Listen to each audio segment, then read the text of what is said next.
ఇప్పుడే అందిన వార్త రేషన్ కార్డు లబ్ధిదారులకు సీఎం రేవంత్ రెడ్డి భారీ శుభవార్త అటు లేటెస్ట్ అప్డేట్ అయితే రావడం జరిగిందండి. సో ఆ వివరాలన్నీ వీడియోలో తెలుసుకుందామండి. వీడియోని చివరి చూడండి, కంప్లీట్ ఇన్ఫర్మేషన్ అయితే అర్థమవుతుందండి. సో ఇంకా లేట్ చేయకుండా వీడియోలకైతే వెళ్ళిపోయే ప్రయత్నం చేద్దామండి. మొదటిసారిగా ఛానల్స్ సబ్స్క్రైబ్ చేసుకోండి, అదేవిధంగా వీడియో నచ్చినట్లయితే లైక్ చేయండి. వీడియోలోకి వెళ్ళిపోదాం. గుడ్ న్యూస్ అండి. కొత్త రేషన్ కార్డుల జారీకి అధికార యంత్రాంగం కసరత్తు చేస్తుంది. మేడ్చల్ మల్కాజిగిరి జిల్లా పరిధిలో నిర్వహించిన కులగణన ప్రజాపాలన వచ్చిన దరఖాస్తులను అధికారులు పరిశీలించారు.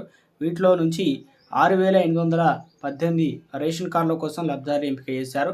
ఇక రాష్ట్ర ప్రభుత్వం ఆదేశాల మేరకు మార్చి 1వ తేదీన కొత్త రేషన్ కార్డులు పంపిణీ చేయనున్నారు. దీంతో ఎంతో కాలం రేషన్ కార్డుల కోసం వేచి చూస్తున్నటువంటి లబ్ధిదారులకు సంతోషం వెల్లువరిస్తుంది.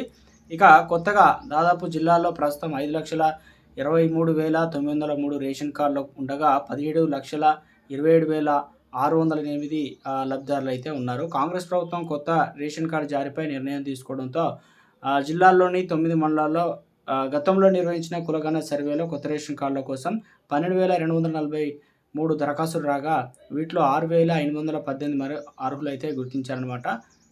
తెలంగాణ ప్రభుత్వం జనవరి 26 తేదీనే పథకం మొదలుపెట్టింది. జిల్లాలో 5 మండలాల్లో ఎంపిక చేసిన గ్రామాల్లో 118 రేషన్ కార్డులను జారీ చేసింది. దీంతో మిగిలిన గ్రామాల్లో తీవ్ర అసంతృప్తి కలిగింది. ఇప్పుడు పథకం ప్రారంభించి ఎందుకని విమర్శలు వెలువడుతున్నాయి.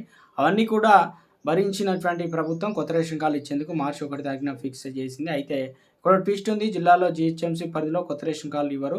గ్రామ సభలు జరిగిన 9 మండలాల్లో కొత్త రేషన్ కార్డులు ఇస్తారు. మిగతా మండలాల్లో గ్రామ వార్డు సభలు నిర్వహించిన తర్వాత ఇస్తారని జిల్లా పౌర సరఫరాల శాఖ అధికారులు అయితే సుగ్నాబాయి తెలిపారు. 9 మండలాల్లో కొత్త రేషన్ కార్డులు అయితే వివరాలు ఇలా ఉన్నాయన్నమాట. ఎవరైనా కొత్త రేషన్ కార్డుల కోసం దరఖాస్తు చేసుకోకపోతే ఇప్పుడు కూడా దరఖాస్తు చేసుకోవచ్చు. దీనికి గడువు అంటే ఏం లేదు, నిరంతరం చేసుకోవచ్చు. మీ సేవా కేంద్రాలకు వెళ్ళి దరఖాస్తు చేసుకోవాలని స్టేటస్ చూసుకునేందుకు ఒక రిఫరల్ నెంబర్ కూడా ఇస్తారనమాట. ఎమ్మెల్సీ ఎన్నికల నోటిఫికేషన్ లేని రంగారెడ్డి, అదేవిధంగా నల్గొండ జిల్లాలకు సంబంధించి ఈరోజు 1,00,000 కార్డులు అయితే ఇవ్వనున్నట్లు కూడా మనకు గతంలోనే చెప్పారు. ఈరోజు అయితే అట్టహాసంగా ప్రారంభించే అవకాశాలు అయితే ఉంది.